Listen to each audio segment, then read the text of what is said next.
What if the hardest part of running a business isn't the clients or the cash flow, but your own conviction to do things the right way, even when it costs you? In this coaching conversation, we unpacked what it means to lead with agency instead of obligation and how to build a business that multiplies your values, not just your profits.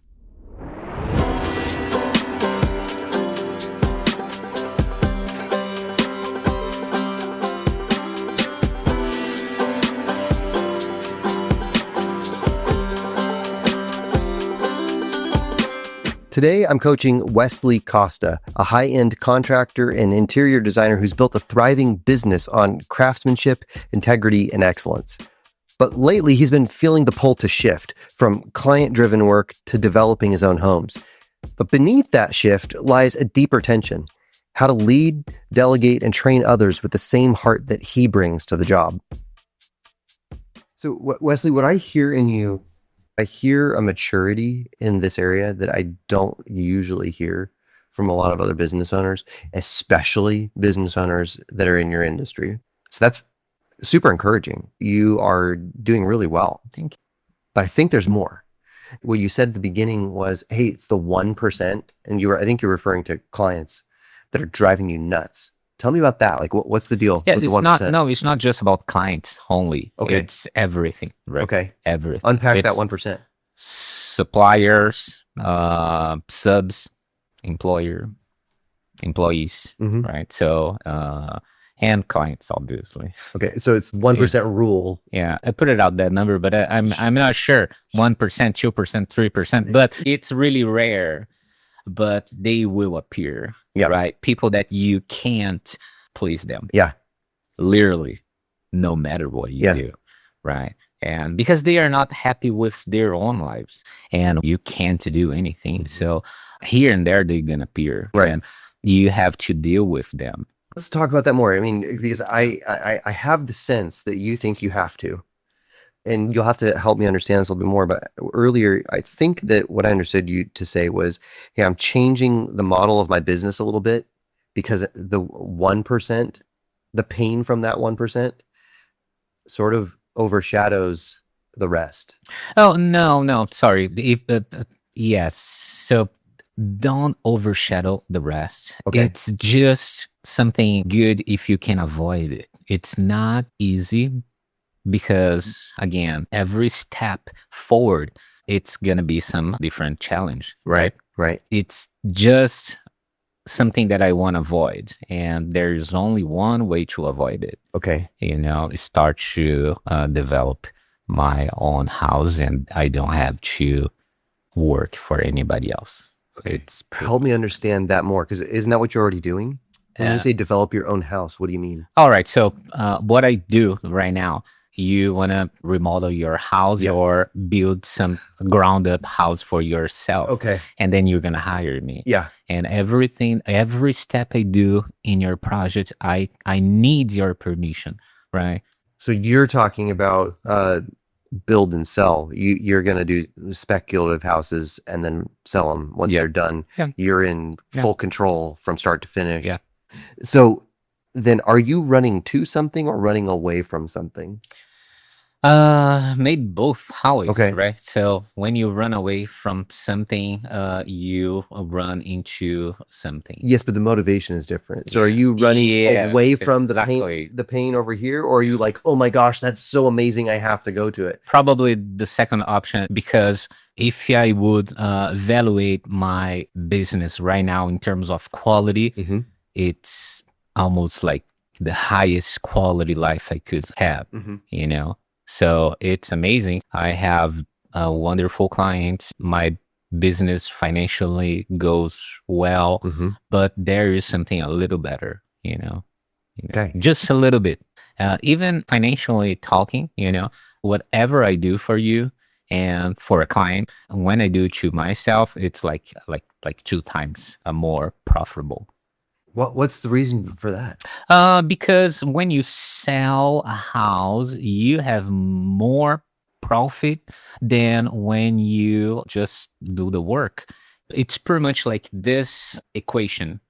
Whatever you do in your house, if you spend like $100, it's gonna increase $300 what your house value. Okay. Yeah. So Okay. so what I mean, so if I'm gonna build a house for you, and hypothetically, I'm gonna charge you 500,000 to build your dream house. Sure. You're gonna sell this house for $1 million, right? So just itself, it's like 2 times more than what you spend.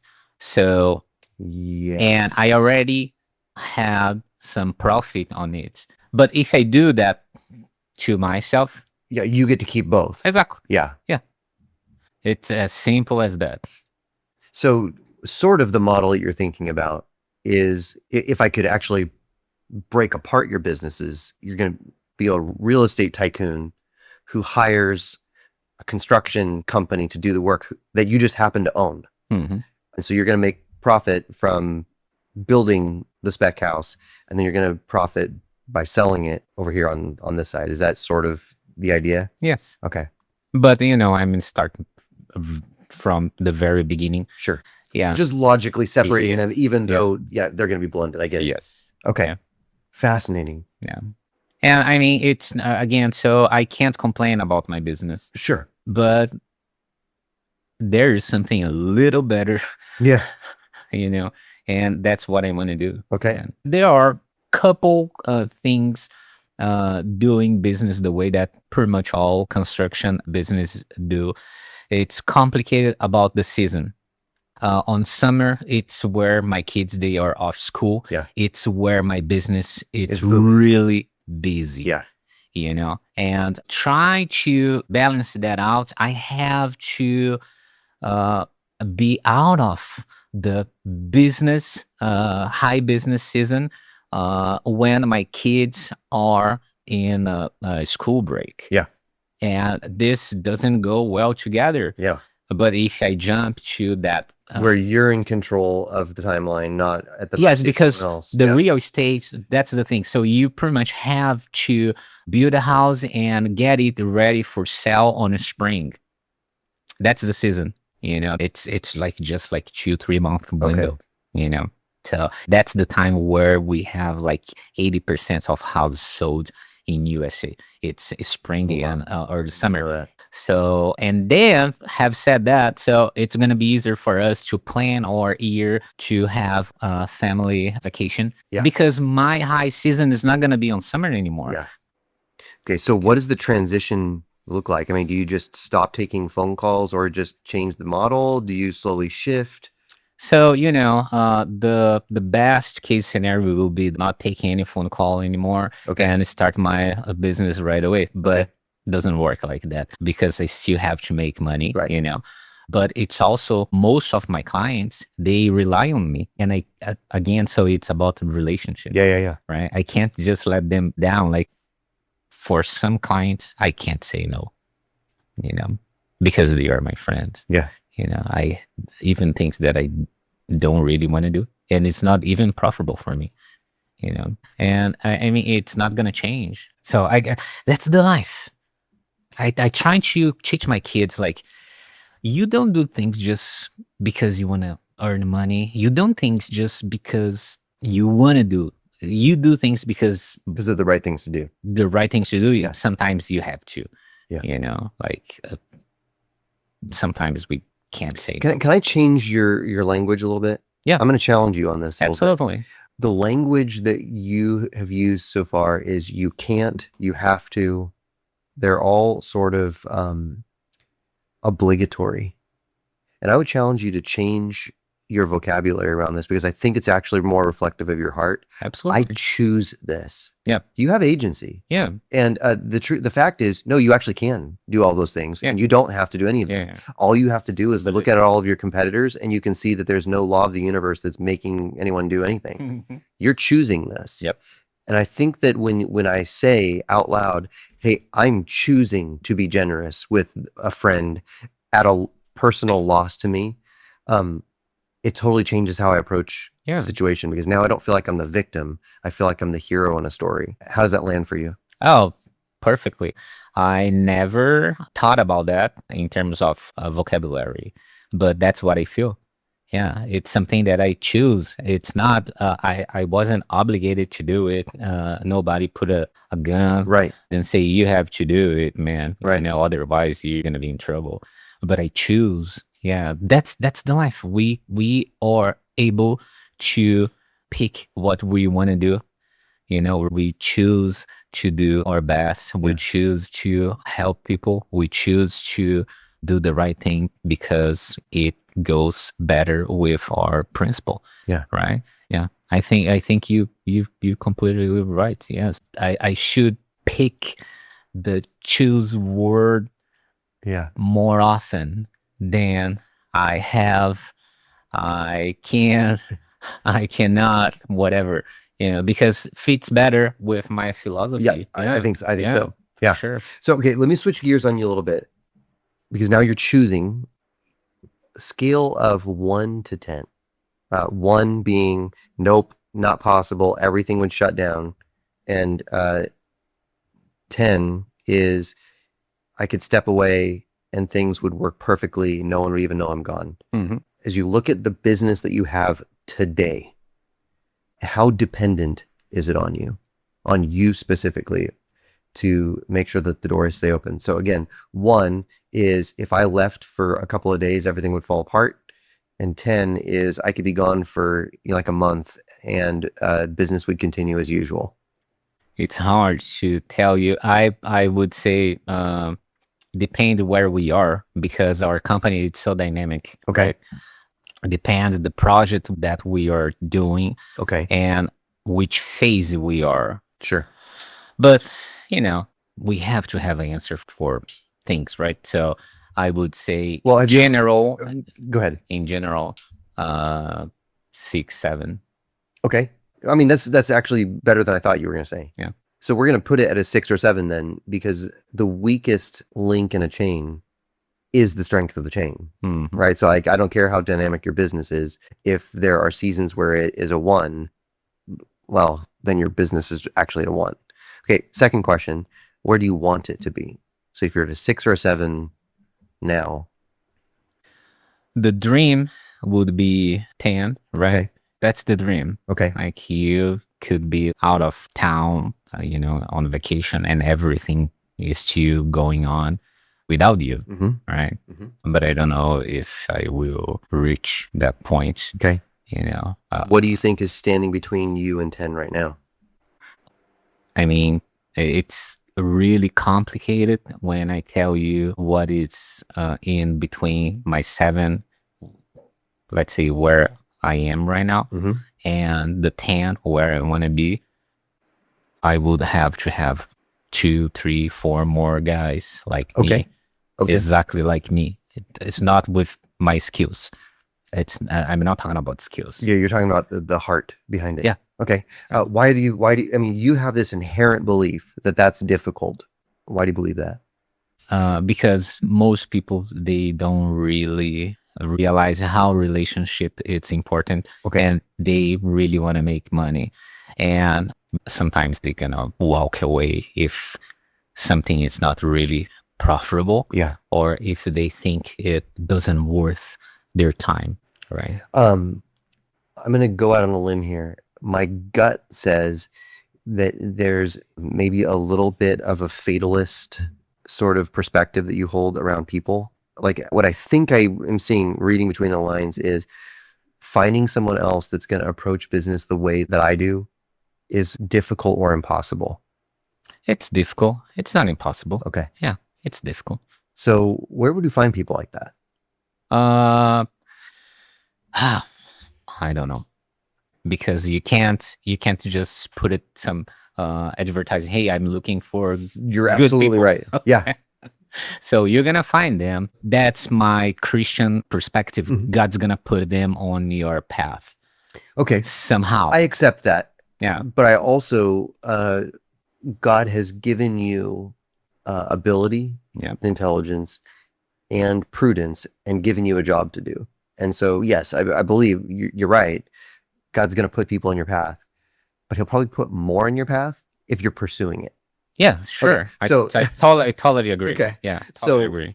I'm going to ask you again then, where do you find those people?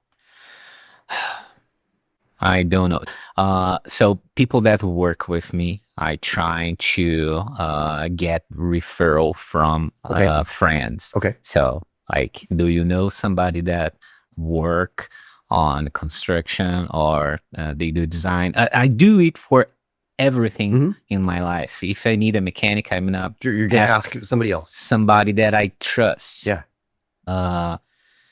So that's my first approach when I want to hire somebody. Okay.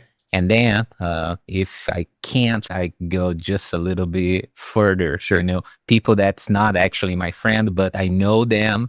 And I start from there. Yeah. Yeah. Okay. So that's a good approach. Sometimes when I'm in like a big group of people, one of the objections that I hear is it's just hard to get good people, or they'll say kids these days, they don't have common sense. I don't agree. And my response to them is, Yeah. hey, how many of you in this room think common sense is common anymore? So again, I'm not that old to Right. tell you what was happening 40 years ago. I'm 40 years old. Right. We don't measure everything. We get a little portion, Right. and we trying to observe what's going on that little group. Yep. And And then they then expand out. exactly. Yeah. So my parents, they were really picky and they parent me like really well. Like, Yes. you know, you can't just do things, you got to observe. And so Yes. that's why I can tell you, the kids, they haven't changed much. We think before was better than it is right now. And I grew up listening my daddy like saying exactly the same. Oh, you know, when I was young, I would do this and that and was much better, and we were smarter, and so many things that I can hear exactly the same right now. Perfect. Right? You've just played right into my hand. But the problem are different, and the way that people see life is different. Yes. But we still exactly the same. It's a little bit different. Different generation. Yeah. But Right. what does that actually mean? Okay, what that actually means. So we didn't raise our kids the way that we were raised. If you change the way that you parent your kids, the way that you were parent, they're not going to be the same. That's right. It's as simple as that. They are not worse. They are not some better. of them will, right? Not all of them. Yeah, as was before. That's always true. Yes. Okay. So when I ask that question in the room, most people say, yeah, common sense isn't common anymore. And I think that you just put your finger on it. That's actually, it's a true statement. Common sense isn't as common as it was, but that doesn't mean that common sense ever was common. The problem is that it is more taught than it is caught, right? Like our kids are living proof of this. Like, I don't know how many times I've had to tell my kids, don't leave your shoes in the doorway because somebody will trip over them. Like, it's a common courtesy thing. Yep. And I'm still having to teach that.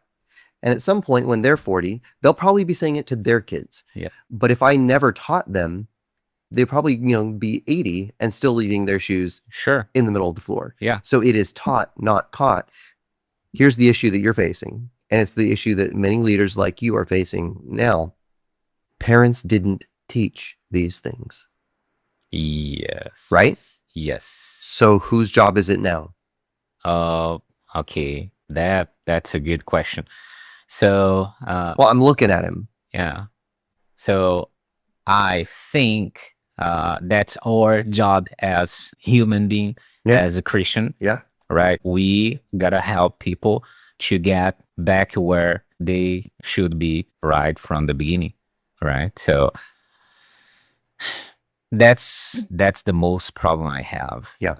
So let me bring this back full circle for you then. You have two choices, right? You can either find the person who thinks about and sees the world like you already do, or you're going to have to train someone in that regard. And what you said at the beginning of this was finding somebody like that has proven very hard, very difficult. Yep. So it sort of leaves this other door a little bit wider open. Like, how are you going to train somebody to be like you? It's simple. It's really simple. Okay. Simple, but not easy. And then it's not easy because it doesn't depend on me, but depend much on them if they want to learn.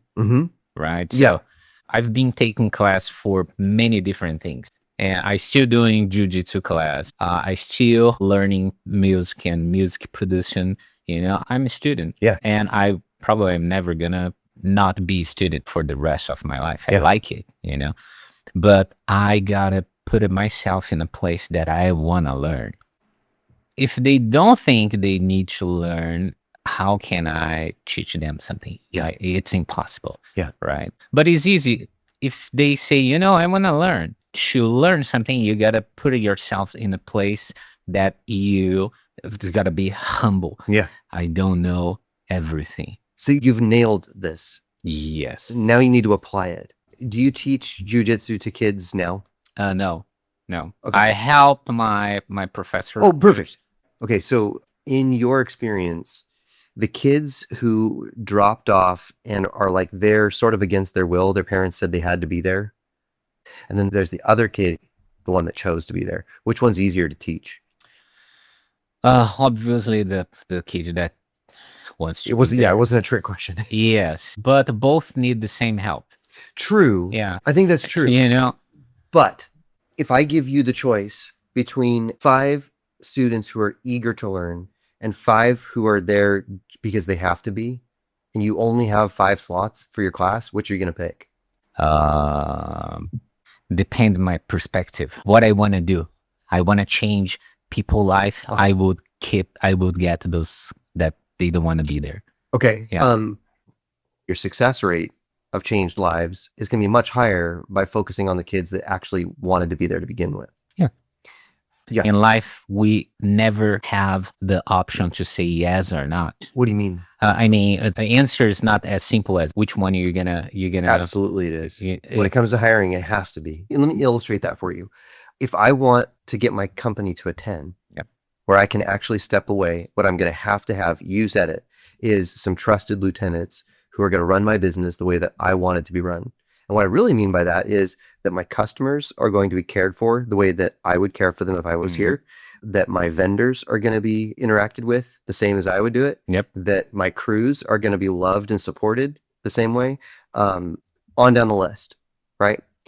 If I want to get to a 10, I'm not going to try and work with somebody who doesn't care about any of those things. Yeah. I'm going to find somebody who is already, you said, teachable, humble, and actually cares about people. And so if I get some guy in here who just clearly doesn't care about people, well, that's okay. You're probably good at putting shingles on. But you're not going to be a good fit for this role because the way that we're doing this for employees. Yes. Right. Yes. So that's the thing. So when we want to change, and that's why I want to open up the jiu-jitsu school here in Copper. It's not because it's going to be my business. It's because I will change people lives, especially for kids. So, and I love that you want to help people. It's a beautiful heart. Somebody needs to do that work. Right. But I think it's a fundamental truth of human nature that someone changed against their will is of the same opinion still, right? Unless you actually win the heart of one of those hard-hearted kids, there's not going to be any deep change that ever actually sticks. Saul, he was the worst person back that time, right? So if I was alive back there and he would cross my path, I would say, man, I reject everything that you do and I don't want to be around you, but God has a plan for him. And he was the most important person. Prolific, a huge portion of the New Testament.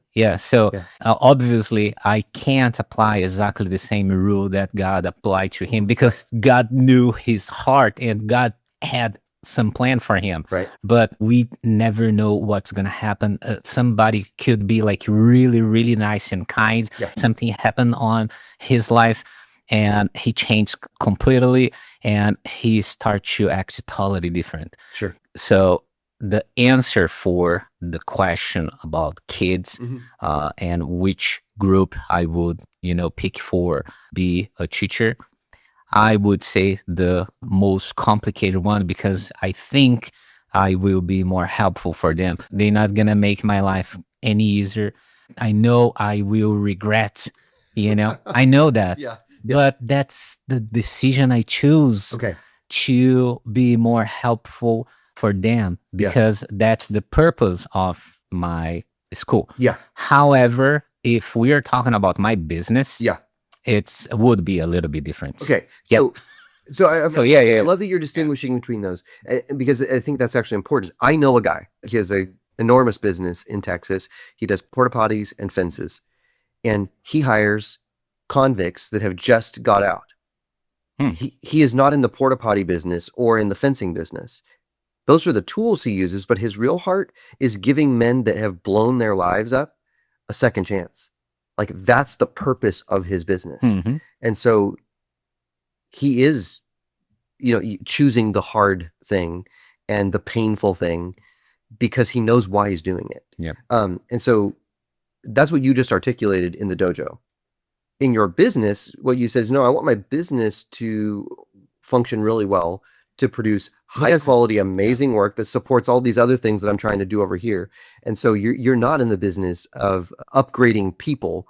Your construction business doesn't exist to give people a second chance or to like help them be somebody better. Your business exists to produce incredible work for the people that you actually want to do work for. And so you're right. You have to approach it differently. Pick the people who actually show some value for treating people and loving people the way that you already do. Does that make sense? Yes. Okay. But the question then is, okay, well, where do you find them? How do you get people that are more inclined to see the world the way that you do, even if you're going to have to shape them and mold them and train them? Yeah. So that's the first thing. If they gonna come from some group of my friends, okay, we are already sharing pretty much not exactly the same principle, but pretty close. That's why they were my friends, right? And I totally agree. We're not gonna find anybody ready to go. I'm not ready to go. You might, but it's unlikely. Yeah. So you gotta train them. You gotta, make them to reach that level or that quality or those skills you think it's important for whatever you're doing. And it's depending on you on what you're going to teach, depend on them, what they want to learn. Well, sort of depend on them, but mostly depend on you. Because if you're trying to train somebody into that role, you're going to have to set a bar of this is what I expect. And if you're going to be moving towards this, this is what it's going to require. Yes. So most of business owner, they don't have a plan to grow up people. Yeah. And that's normal because we don't learn it from anywhere. We have to specifically go to some class to learn how to make people better. You have to have like a methodology. It's not just like, oh, I want you get from here and reach this point, but I don't know exactly how I'm going to do it because it's a process. It's so many steps. We don't know how many steps is it, but you got to know each step you want to make them take and then reach the goal, right? If I don't know the path, how am I going to teach you? Can we try a small experiment? I think Sure. You have a specific example of something, whether it's vendor relationships or inbound project calls, something that you would love to be able to hand off to someone else if you had somebody competent and trustworthy. I would say that's what my wife was doing, but recently, due to the pregnancy, she's not that much. To be clear, since you guys are one flesh, you only get to 10 if Vivian is out there having fun with you or not running the business as well. It's not going to be a 10. Yeah, the 10 it's if we both. You're both on vacation. Yeah. Okay. Yeah. So Vivian being out with a baby is actually the perfect time to be talking about this because somebody's got to be picking up those pieces, and it's probably you, right? Yeah, it was me. Yeah. Like taking the phone calls, visit client, talk to because actually she does things that I don't do. She's interior designer, so she is the person that's gonna share the good taste with clients. You should do this or that, and she wasn't doing it. So, but I would say like pick the phone calls and show up to the customers. Yeah. And talk to them because that's what I grew up doing. But what I really love to do, be in the field with my buddies, building things, because we have the same language. Sure. That's what I would love to do. No paperwork. I've done a lot of paperwork back in Brazil. Sure. I've done too much Yeah. because I like to do, but it's not what I most like to do. Yeah. I like to have my tools on my hands and show my buddies how you have to work like a man in the field. Yeah. That's what I love, you know. I mean, if I would choose something to do, 80% of my work time would be in the field, you know, and 20% I could be in the office, like going through and looking over a couple things. Okay, so let's use that as an example. Part of what it means to get to a 10 is having somebody who can, I'm going to layer in a couple of things, do client intake, really get to clarity around the project, scope, maybe building the estimate, possibly. Yeah. And then let's, just for fun, throw on and invoicing. Like if I didn't have to do those things in the back office, that would be amazing. I'd be so happy about it. You said, hey, sometimes Vivian does. Yeah. Okay. She does all those things. Yeah. Does she like them? Yes, she loved it. I mean, or does she love doing interior design? No, she loved the interior designer, but she really likes to, you know, do all those paperwork. Well, we still want her on vacation with you somewhere when you go back. Exactly. So we still need somebody to do it. Yep. So you said, hey, the hardest thing is trying to figure out how to train people into a role like that, because I didn't go to leadership training class. We're going to have to figure this out. I think sometimes we overcomplicate this. Where we fail is just in setting expectations and being really clear about the results that we want. You and I both think, hey, the way to teach a person to do this is to give them a checklist and say, well, first you do this, and then you do this, and then you do this. But the truth is, people are pretty intelligent when we actually trust them to do some things. So I would probably bring somebody in and say, hey, first what I'm looking for is, are you the right sort of person for this? Do you care about these sorts of details? Do you care about the health of the business and some other things? But then, hey, here's the results that I want. Not the tasks I want you to do. These are the results that I want you to be responsible for.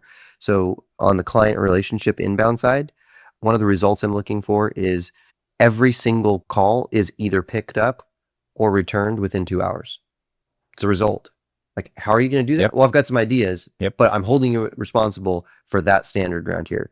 When it comes to project scope and estimates, these are the things that I'm going to expect. You know, like we're going to do all of our job costing, and your estimates need to be accurate. And so the result I'm holding you to is that plus or minus 5%, unless we do a change order or something. Yeah, absolutely. How are you going to do that? Well, again, I'll show you how to do some things, but that's what I'm going to hold you accountable to. I don't think it actually has to be much more complicated than that. I'll give you all the tools that you need. It's my job to help you because I want to see you win. But you said at the beginning, I think properly putting somebody into a role starts with the end in mind. It starts with, this is what I need you to achieve. Now we'll figure out how to help you get there. I don't expect you to do it overnight.